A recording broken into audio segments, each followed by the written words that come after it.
At the end of the day, if somebody in that tripartite relationship breaks a promise, then this whole relationship will collapse. You can see across the world, things that have worked before does not work now.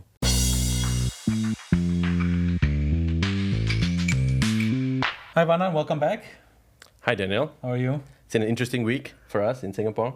Yes. I guess we'll cut straight to it, but before we do, would you like to introduce the podcast a bit? Yes, for those who are listening for the first time, or not the first time, we are Majula Presents Local Politics, and our tagline is no agendas, just answers.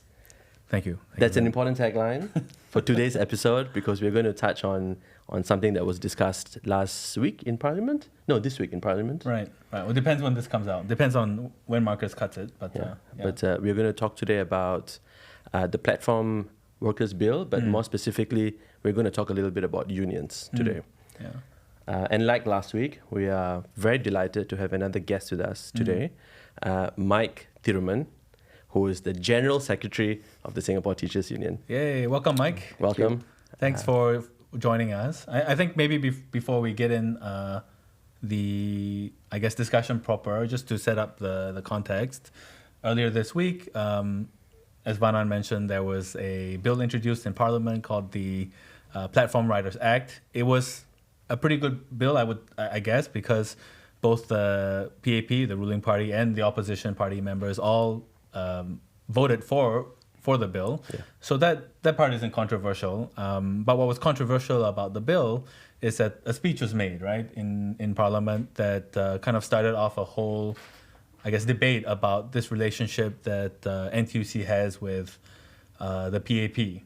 So halfway through, Gerald Giam, who's a WP MP, he gave a speech, and in that speech he kind of made some comments about this relationship. And rather than the debate focusing on the bill itself, there was, almost a day of tangents, right, before the bill was finally completed. And look, you and I were both not unionists. I am a party guy, we all know that, but we're both not unionists. Yeah. And I think the best way to kind of tackle this discussion is to ask a unionist about the benefits or the challenges or the constraints and or even the benefits, of how this relationship what this relationship brings to the workers that NTUC and its unions represents. Yeah, I think it's important to also have a context to the discussion, and we are having someone who's been in the union because yes, we want to in a way hear it directly from the source, but also I don't think anyone questions the role or the importance of unions. Yeah. The discussion definitely centered away from what the bill was about and really talked about the role of the unions and how they work with either the government or the party, but really in achieving the same outcomes as I think all of the tripartite partners want to set out for. Right. And it's hard to understand those outcomes if you don't speak to someone who works directly in a union. So, Mike, maybe you could just introduce yourself. What role do you play in the unions?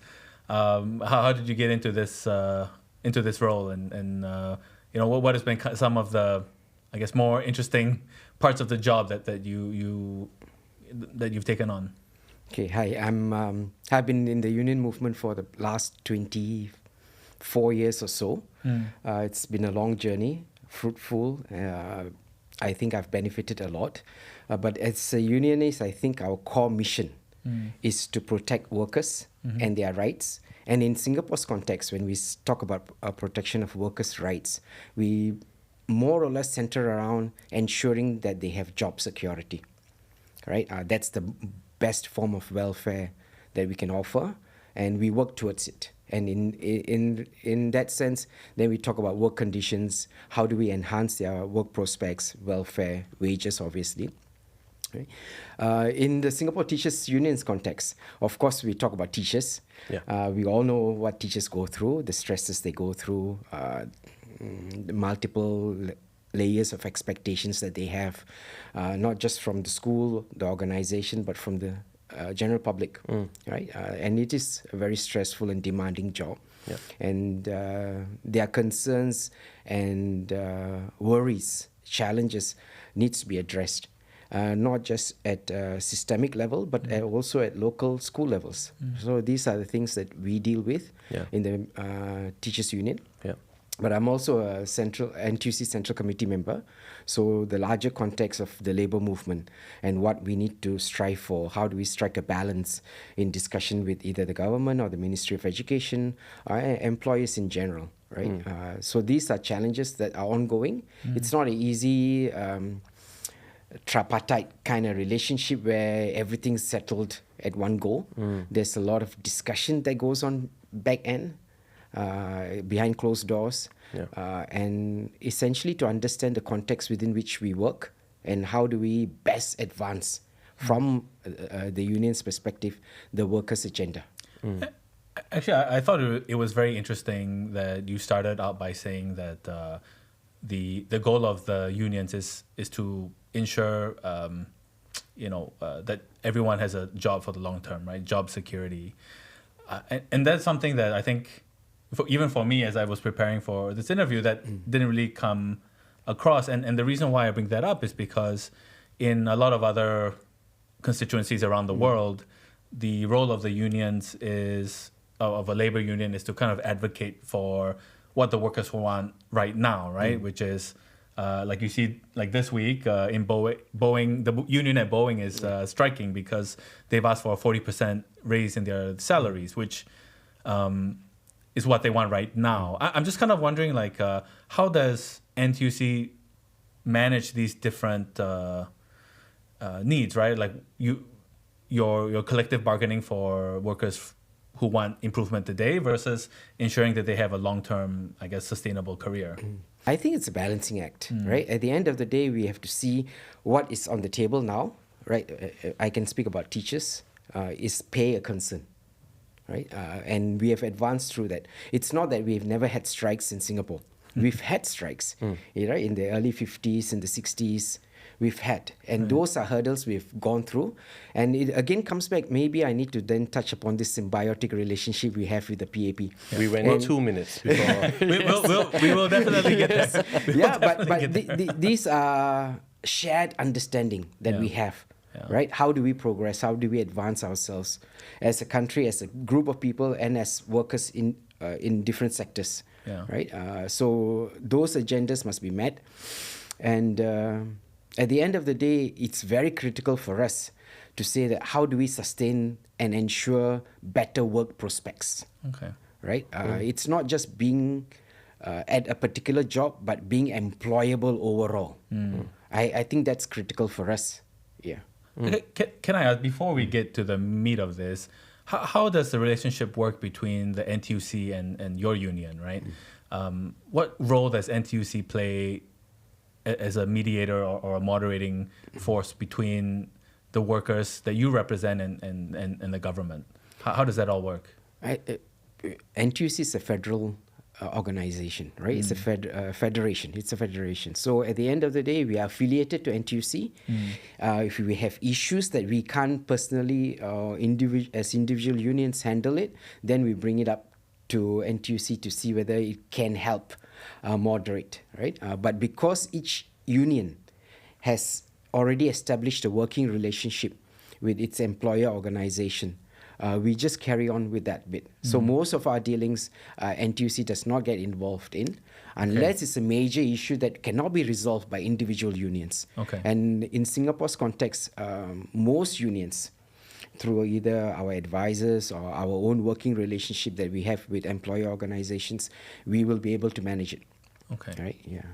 So what kind of, I'm just wondering, is there an example you can think of where maybe not necessarily the teachers union, but another union had an issue that they couldn't solve by themselves and NTUC had to come in and support? Is there? There are many cases. The platform workers is one thing. Lazada is another example, where they are union bodies that are supposed to represent the sector, but those companies are not organized, unionized. In that case, then NTUC will lend its weight. Okay. But having said that, we do consult NTUC. Like one of the big issues that, from a teachers' union perspective, I always am thinking about is harassment of teachers. Right? It's not an easy issue to be resolved. You cannot mandate things because people are people. Emotions do get in the way. But so I've spoken to Patrick Tay, who's a Labour MP and director of the Legal Services Department in NTUC, to ask for his advice. How do we approach this, right? And through his intervention, we brought in the Senior Parliamentary Secretary, Sean Huang, to discuss this matter with the education cluster, Essential Domestic Services Cluster. We had a discussion, and we think that if we will push the needle, right? But these discussions have to be held, and sometimes we need support from NTUC to say, lend it your weight. We will carry on with the negotiations, but back us up. Okay. Yeah. Yeah, I thought you want to roll with all these questions. No, because I want to just draw this back a little bit, right? I think for me, for most people, I would assume they may not necessarily have a very grounded understanding of union, teachers union, NTUC. Maybe for an average person in Singapore, the word teachers union makes a lot of sense, right? It's a union that represents teachers, the rights of teachers, harassment of teachers, and how you go about doing. For most Singaporeans, or at least maybe my age and below, when you hear the word NTUC, you think of supermarkets, you think of fair price, right?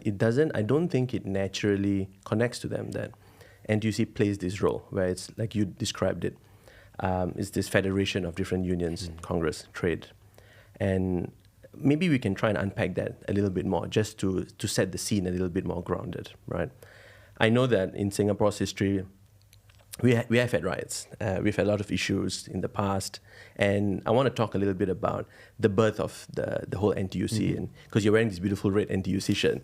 And I wanted to give you not give you the chance, but just to maybe open some of people around my age group or people who might not know how NTUC has formed a very strong impression of Singaporeans' minds. What is it? And why is it maybe so important in your work as a union, but also for Singapore? Okay, I'll just go at it, right? The labour movement has been around forever. Singapore Teachers Union itself began in 1946, right? Just after the World War II. So even before NTUC? Way before NTUC. Maybe I'll just go a bit about the history. Again, these are fighting for workers' rights. There was a professional association, but when the Britishers came back after the war pensions was paid to British teachers, but not local teachers. So to resolve that inequity, we had to fight for our rights, and only trade unions can do that, not associations per se. Trade unions can do that. So 1946 we were formed, and 1950, Devan Nair was our General Secretary of the Singapore Teachers Union. Famously later became president, right? Yeah, and he was also NTUC SecGen.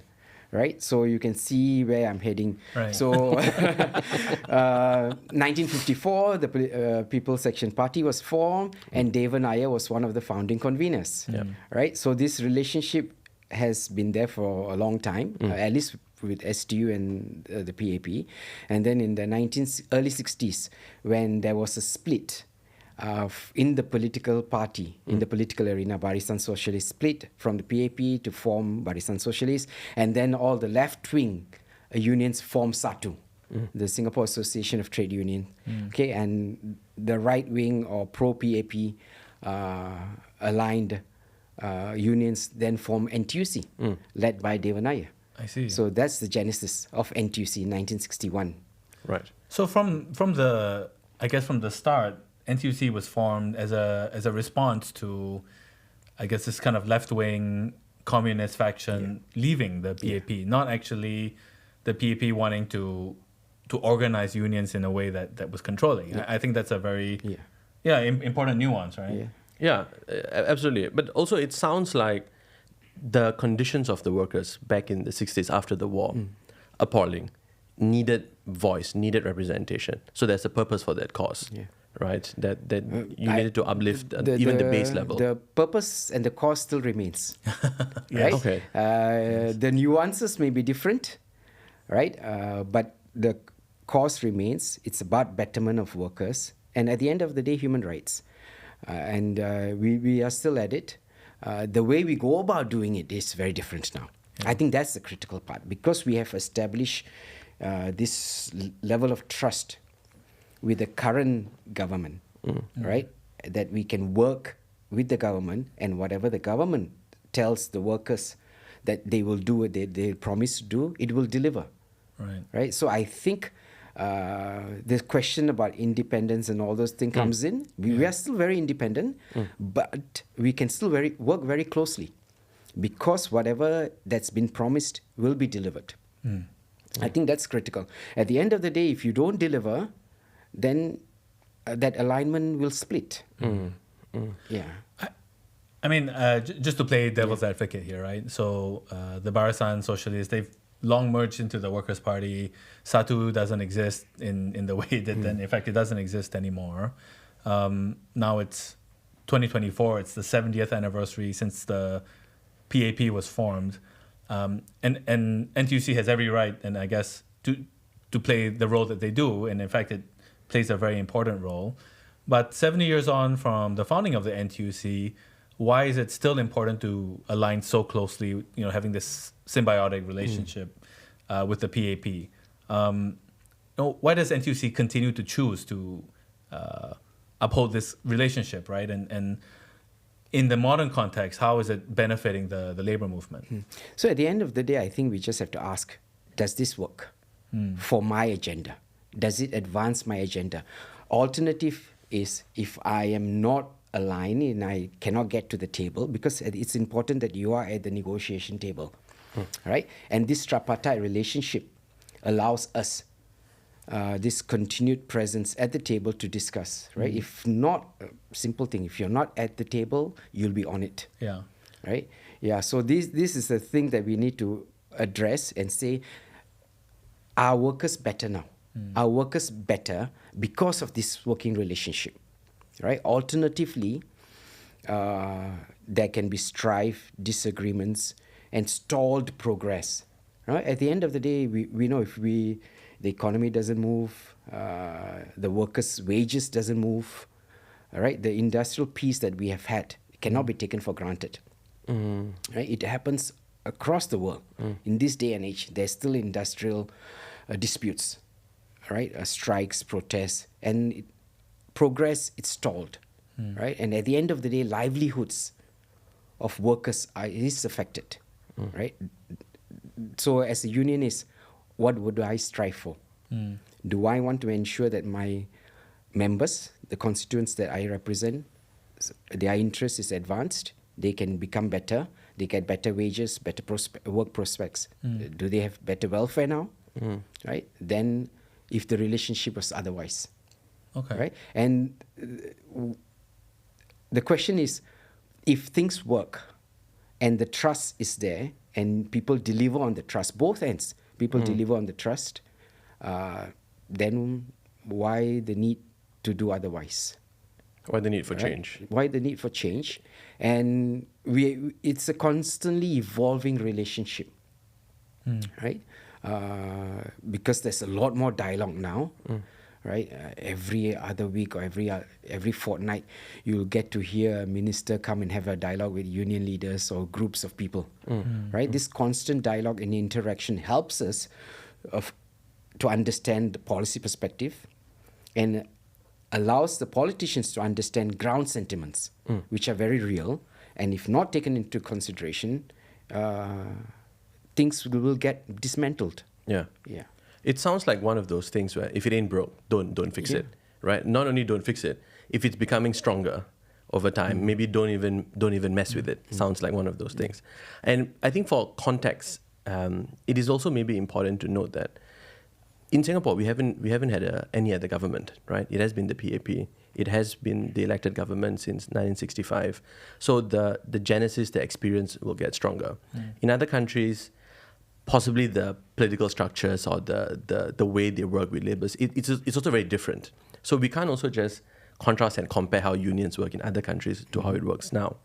But for me, I think that's another important thing that I wanted to unpack a little bit. Not to play devil's advocate, but it sounds like every time something happens in Parliament, something gets discussed, people will say, "Oh, no need to listen. NTUC is part of PAP," or "Oh no, PAP is actually part of NTUC." Right? A lot of people might form these kinds of value judgments, and I'm guessing you'd probably have to face this a lot, not only with the Singapore Teachers Union, just by the nature of how Singapore has evolved, right?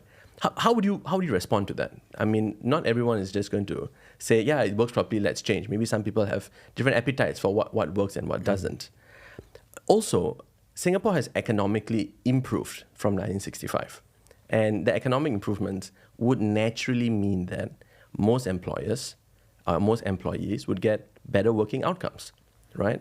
Some would just link that directly to the work of the government or very good financial and economic management of the economy. So does that back into the question of the role and purpose of unions moving forward? Do you think there's a question there? Or actually, are we not seeing a lot of the background work that you guys do? First off, nothing's to be taken for granted. As a unionist, I can tell you this is hard work, nurtured over decades, this relationship, right? Because you can institutionalize certain things, but at the end of the day, it's about people sitting down at the table negotiating, and there must be trust. There must be that bond, that relationship that's been built, right? And it's not to be taken for granted. At the end of the day, if somebody in that tripartite relationship breaks a promise, then this whole relationship will collapse, right? And you can see across the world, things that have worked before does not work now, right? And for us in Singapore, at least from the union perspective, we constantly dialogue, put across our views, and if the government or the employer organizations feel otherwise, they need to convince us, the unionists, that no, this cannot work. It must be different. Why does it need to be different, right? So that we get an understanding, right? Because at the end of the day, we have certain agenda that we want to push in terms of our members' rights and protection. Can we still do it, right? The litmus test is are the working conditions better now than 2 years ago, right? Are the wages and work prospects or welfare elements of the workers, is it better now than before, right? Things are evolving, things are changing. So the relationship that we have is a lot of things like, let's take the Platform Workers Bill. Yeah. Right? That was recently passed in Parliament. It didn't come out of vacuum. There was a lot of negotiations, discussions. The labour movement has been at the organizing the platform workers, gig workers, delivery riders, freelancers, people in the creative industry. There are right? unions. There are associations being set up, yeah. right, prior to this bill, right? And as we moved on, we realized that, there should be some basic protection for all workers, right? While they are not outright employees of an organization, platform workers essentially function like employees, right? So how do we then protect them? Or at least give basic safety nets. And one of the basic safety net in Singapore's context is the Central Provident Fund. Yeah. Right? It covers health, housing, retirement adequacy, retirement planning and finances, right? So for that bit to happen, we cannot not organize them, right? And in the current context, prior to the Platform Workers Act, there was no platform way to organize them because they're not employees. It doesn't come under Employment Act. Yep. There's no trade union act for them to support that endeavor. So this negotiation has happened. Right. Gone several rounds of discussions, obviously with the platform organizers themselves, people like Grab, Gojek, and with NTUC, to make this happen, to strike a chord, balance, to say how do we meet so that at least basic protection can be given. Yeah. Right? No other country has done it. Yeah. Right? So this is amazing. How do we organize an unorganized group? Yeah. I think that's quite remarkable. I completely agree with you. In fact, when we were in Jakarta last week, there was the tail end of the Gojek strikes that were going on. And, suddenly it became an issue because people couldn't get their food. And then they started to realize, every single thing has a reciprocal action to someone else, right? And in a way, what Singapore has done is not only helped or provided a safety net for them, but it's also the rest of us who are maybe having a growing dependency on these workers. But I wanted to push you on some of these points that you made and see whether, we can try and unbuckle some of these comments. But, platform delivery, the increase in platform delivery workers has been happening for a while. And we've known for a while that they are not employees. This is not something that's happened in the last 1 or 2 years. I think it's fair to say that there was a transitionary shift in someone who would become a platform driver. Maybe in the beginning it was a side job or a side gig that you would do. But generally, I think more and more people are looking at it as a finite form of employment. And then now there's a need to look after them.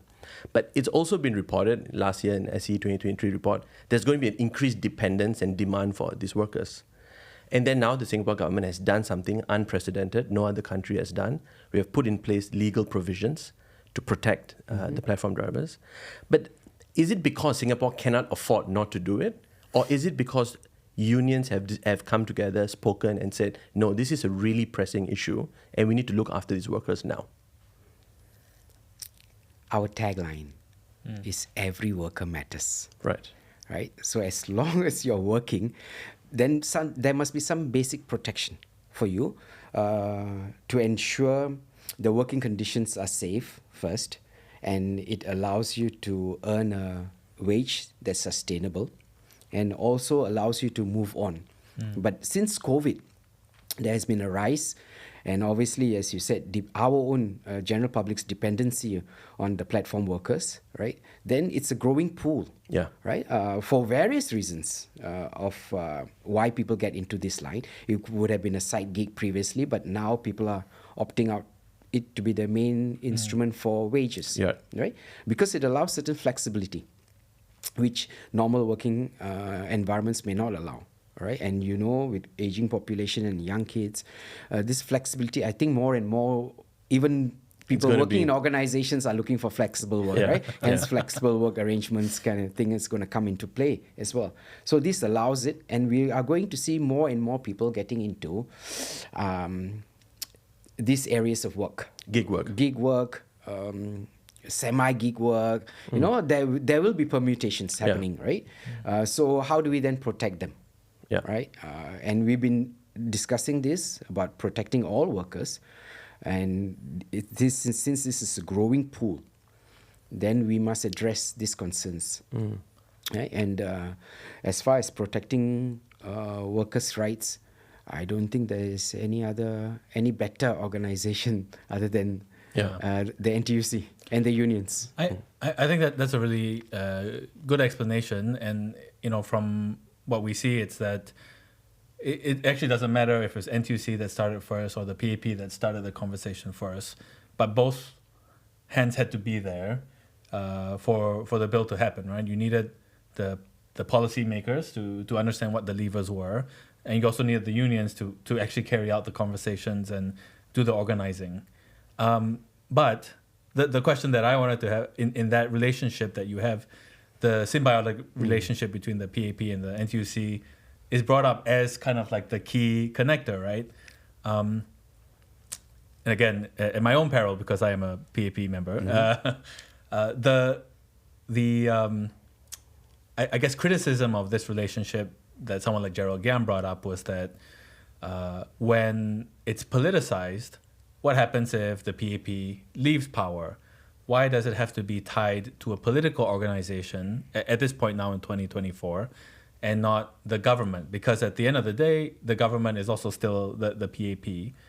Would this bill that, however it happened quite effectively, still be as potently good if the relationship was not symbiotic between NTUC and the PAP, but NTUC and the government?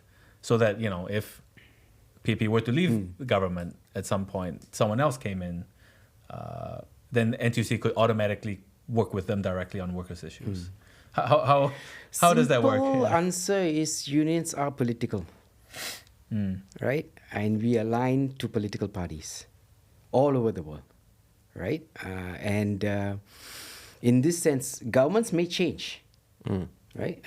Just because in our case it has not does not mean it'll never happen. Yeah. And as I said, don't take these things for granted. So we must be vigilant all the time, conscientious of whom we are representing, and ensure that we represent them well. So from a union's perspective, we get elected as well.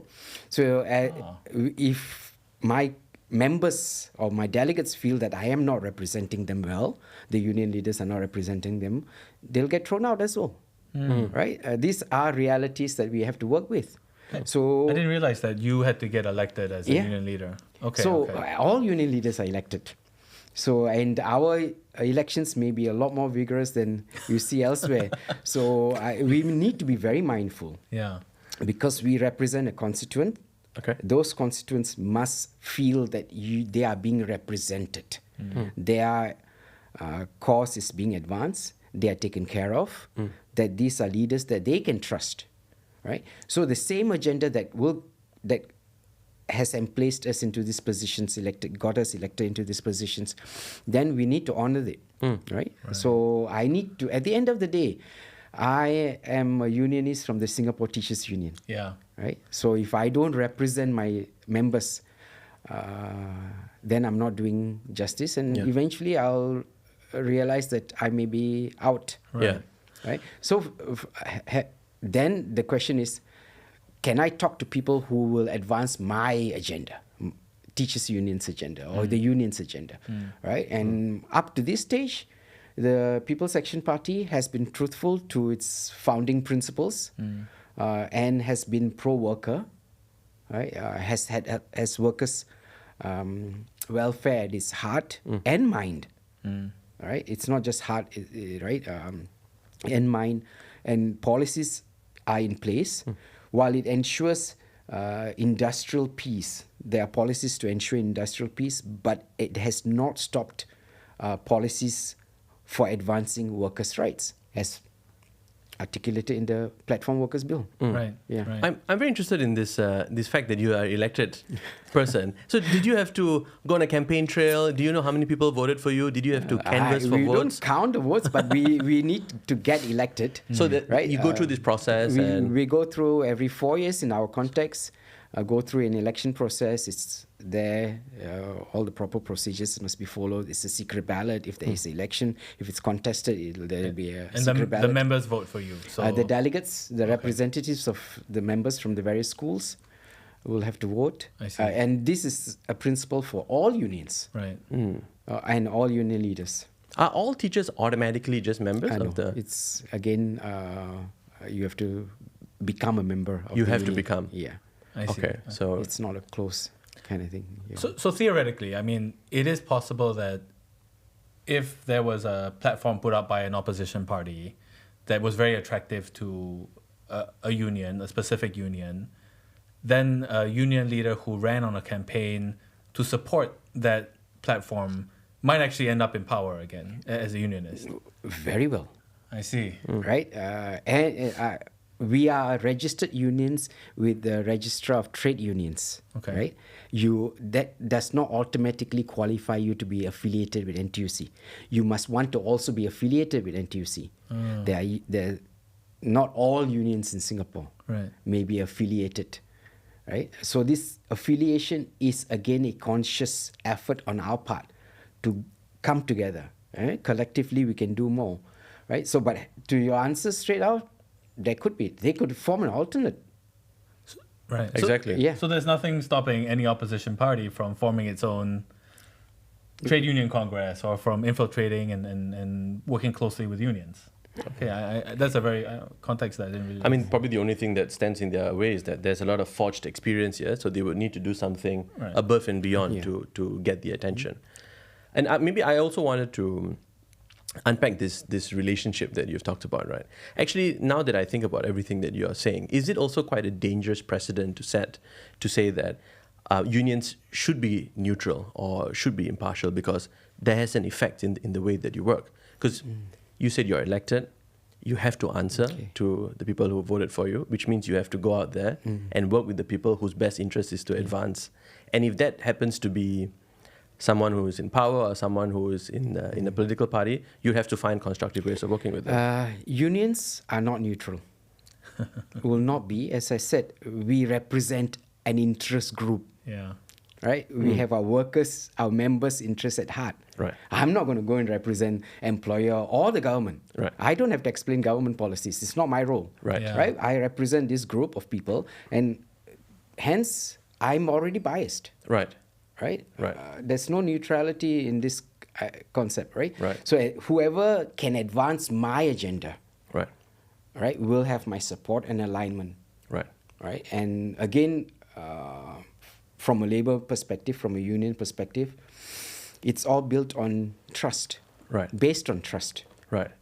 Built over years. So, to push that a little bit more, a couple of years ago when Rise Media did this survey, and they, I think, surveyed 100-odd teachers, asking them if they had any mental health issues, right? And you were talking about the harassment of teachers.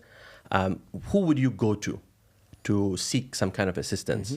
So of all the 100 and odd teachers that they polled, the top 3 people that the teachers said, your teachers union was one of them, but it was the lowest ranked of the 3, with only 6% of teachers, 6% of teachers saying they will go to STU. Now, on the vice versa of that, most of them said they would just go straight to MOE. Now, as a unionist, are you quite happy with that result? Do you see that as a testament to the work, or do you want them to have increased your percentage score by higher? I don't see it as an affront, because at the end of the day, where did this provision that MOE has come into being? Yeah. How did it come into being? Right? The union is small. MOE is a large ministry mechanism, right? Huge ministry. The provisions it can provide, have for its teachers, will way surpass us. So for us, at the end of the day, is to negotiate with the employer to ensure that there are such provisions available for its employees who are our members, right? So it is the duty of the employer to provide. In my context, the way I think about it is the duty of the responsibility of the employer to provide it. Then, as a union, we should negotiate, right? If members feel that maybe going to Ministry of Education may disadvantage them, then they can come to us, because we are outright neutral. Right. So we do provide that services, but first course will be go to the Ministry of Education that has all these services available to you. Right? So in many contexts, there are provisions, rules, regulations, processes in place that as an employee, they can do all this directly with the Ministry of Education. And these processes have been all negotiated along the way.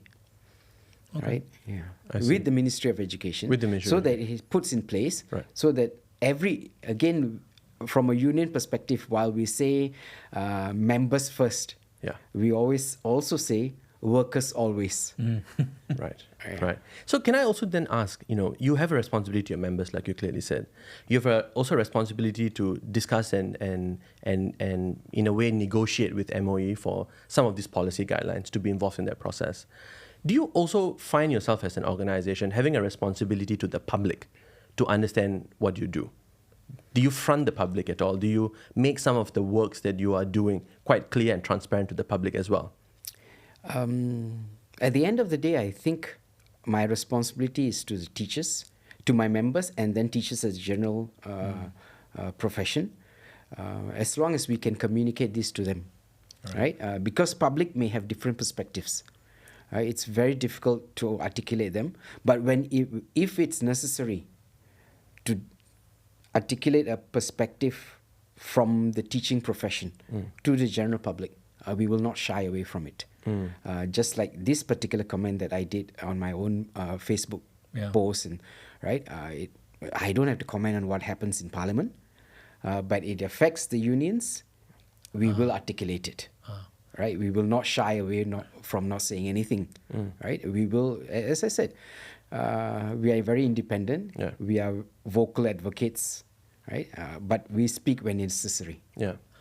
I think maybe to that, you did have some LinkedIn posts to kind of rebut the debate that happened in Parliament. I wanted to ask you, at the core, what were some of the key fundamental things that you felt the opposition got wrong in their speech about the unions? What was it that they didn't understand and I guess in a sense attempted to politicize? The whole notion of independence. Right. Yeah. Unions are independent. Right? We consciously align through NTUC to the People's Action Party. It's a conscious choice. Right? At the end of the day, it works for us, and we are deciding to keep this relationship. Right? We are very clear. If for whatever reason it falters and it does not deliver, then we have to rethink. But it's in my mind an essential question, a fundamental question that, as unionists, we need to keep at the back of our minds, right? Not to be just swayed by political leaders, but to understand policies and then integrate that with our own thinking and our own agenda from a unionist perspective. And if it fits, we'll click and we'll work. Right? But it's good for us to know. It's again, because of this peaceful discussions and progress we are having, people may assume there are no obstacles, no challenges, right? And that it will work this way. It may not. Right? If you take things for granted, it will falter at the end of the day, because people working together may not understand why this works, why this relationship is important. Right? I take you for granted. Eventually, I will not deliver. Right? But this cannot be so in our relationships with the political party or the tripartite mechanism that we have. So it's essential that every one of us understands where we come from and why we need to make this relationship work. Right? We also don't take this for granted. This relationship that we build, it's always work in progress. It needs to be worked. Right? When you have many switches in leadership, right? Things that people elsewhere suffer from, right? Every 3-4 years, there's a change in leadership. It's very difficult to rebuild this relationship and keep it going. Right? You speak a lot about relationships. You've said this word multiple times. I find it very interesting. I think the fact that you were also a teacher before gives you somewhat of an understanding for the people that you represent. Now, you've been in a union for over 20 years, and you've said, right, you shouldn't take it for granted. There are battles, there are different things you have done. It will be interesting to know from your perspective as a unionist, what were some of the most hardened challenges that you've had to overcome, or conversations or obstacles that you faced? Hard battles, right? Yeah. The hard battles from my own perspective. Even talking about teacher stress, right? How do we manage teacher stress? Right? How do I get the ministry on board to talk about it and have provisions so that teachers can go to, let's say, a counselor, right? We talk about teacher harassment, right? It's still ongoing. There are multiple players coming into the foray, and it's difficult for the ministry as well. I do understand the ministry perspective, that it's difficult for the ministry to draw the line, because at the end of the day, if, let's say, parents are being abusive, but the child is not party to that abusive relationship with the teacher, the child still has to go to the school, right? Then how do we manage this, right? So while we understand that bit, we are still pushing.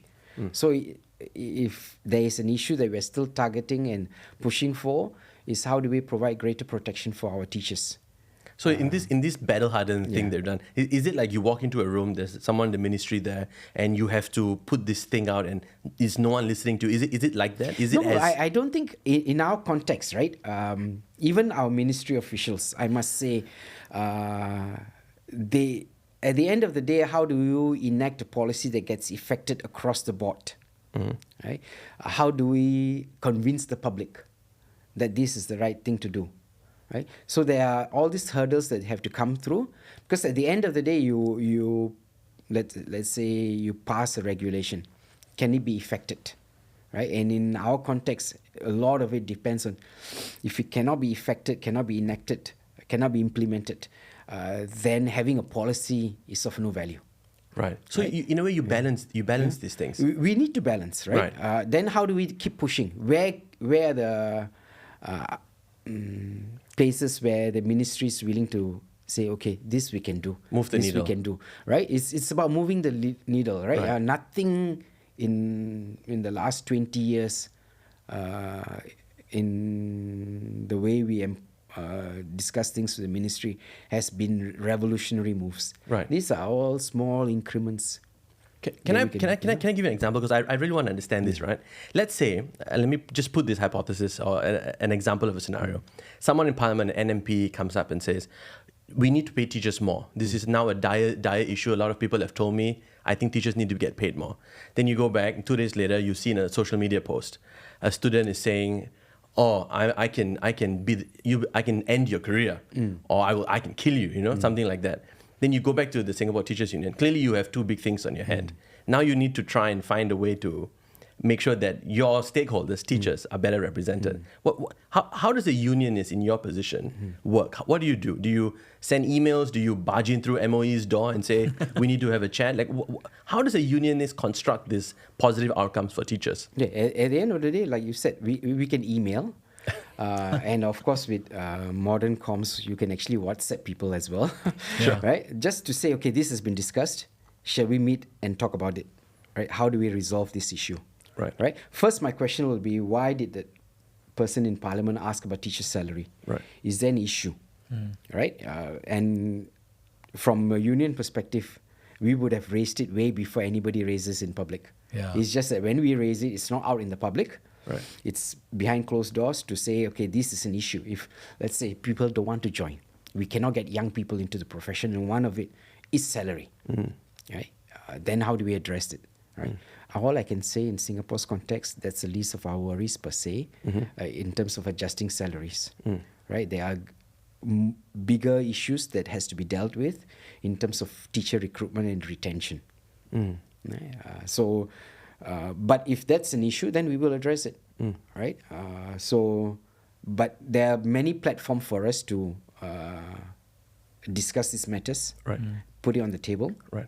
In fact, next week, I'm having a meeting, our quarterly dialogue with the Ministry of Education. Right, so you have this quarterly dialogue. We have quarterly dialogues with the Ministry of Education, ad hoc meetings that needs to be done. If all else fails, I've got to email the Minister of Education. Oh, wow. It's a nice one. It's a nice email opportunity to have. You know, and because of our tripartite relationship and our symbiotic relationship with the political party, People's Action Party, we can do that. Yeah. And the ministers know that when the unionists email them, it's not for fun. It's not asking for favor. It's for a real issue because we have gone through the channels and this is a real issue that needs to be addressed, and somebody maybe needs political leadership to address this issue instead of just civil servants and policies. Mike, we're almost out of time, and I wanted to thank you for coming on. I just have one last kind of question before we let you go. Like you've mentioned, you've been a unionist for 20 years, and you were in the union even before that, which means you've seen not just the current 4G leadership that has just kind of taken power. You've seen the 3G work through most of your 20 years, and you even saw like how the 2G responded to union action in the 90s. So I was just wondering, have you seen people's, or the PAP or the government's attitude to unions change? Are there different ways that they are, I guess, working with the unions? Have there been like structural shifts or different dynamics that have caused the relationship to come up and down? And how do you feel about the current state of this relationship moving forward under PM Wong? Okay, first, I think the current 4G leadership is actually a lot more open. Because I'm interacting with them a lot more. So hence I'm saying that bit, right? It's not in comparison per se, but because we have this working relationship with the 4G leadership, at least for me, and 3G a bit, but there's a lot more dialogue, a lot more conversations happening to get the real sense of what the issues are, right? To sieve through the noise and to get to the brunt, right? So that happens. But structurally, we are also shifting a bit. We have not shied away from saying we are having this symbiotic relationship with the People's Action Party. It has become a lot more stronger. right? As I said, we are not shying away from it, right? We have been organized. So organizationally, we are very strong as union movement, as labor movement, and we deal with people, and in fact, all the members are constituents of citizens of the country, and the People's Action Party MPs represent them. Right? So I think this works both ways.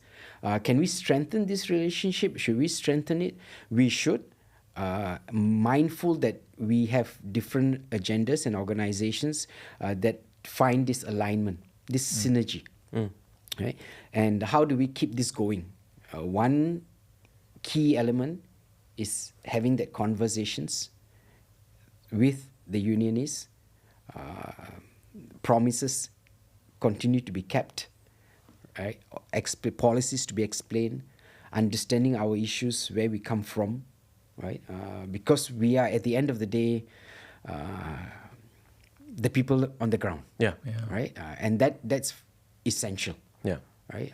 So I think we are moving the right direction. PM Wong in his National Day rally speech made the parental leave, paternity leave, all this does not come out of vacuum. Of course, they have their own agenda to deal with, but there's a lot of union feedback that goes into it. So I think we should work at it. Mike Thiruman, General Secretary of the Singapore Teachers Union, thank you so much for joining us today. Thank you.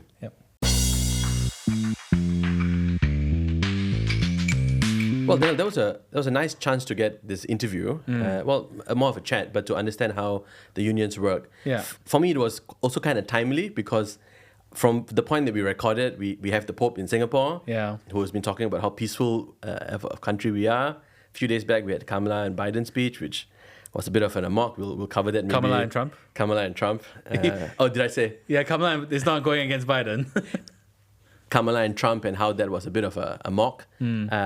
And last week in Parliament, when we were talking about something that eventually we knew everybody was going to agree on, this starts off this conversation, right? This almost a weird kind of digression into unions. So to be able to talk about this was interesting. What was the things that you found really interesting about this? Well, even as someone who is a bit more active in this part of the society, it's always been a little bit unclear how the unions operated.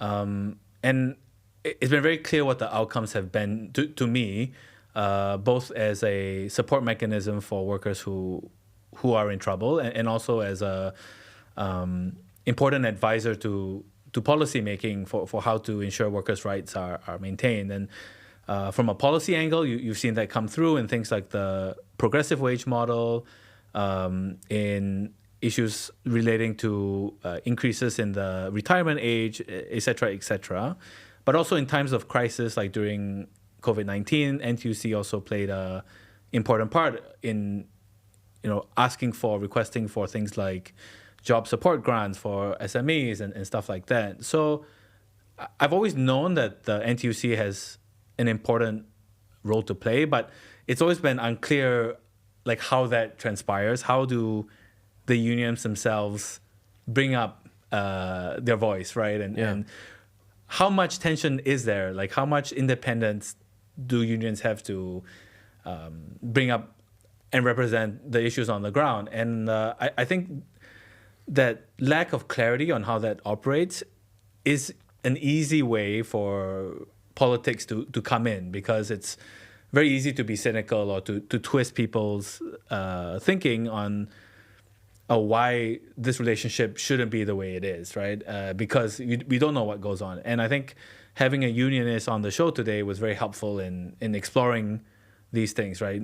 Learning about the fact that as a unionist, you need to be elected by your own representatives, and you do have the independence to promote someone else's policy agenda. And in fact, the union has to choose to be part of the NTUC, right? If NTUC didn't work for a union, they could choose to break away. All these things highlight that there is a lot of flexibility and independence granted to unions to represent their workers, which then, I guess, begs the question,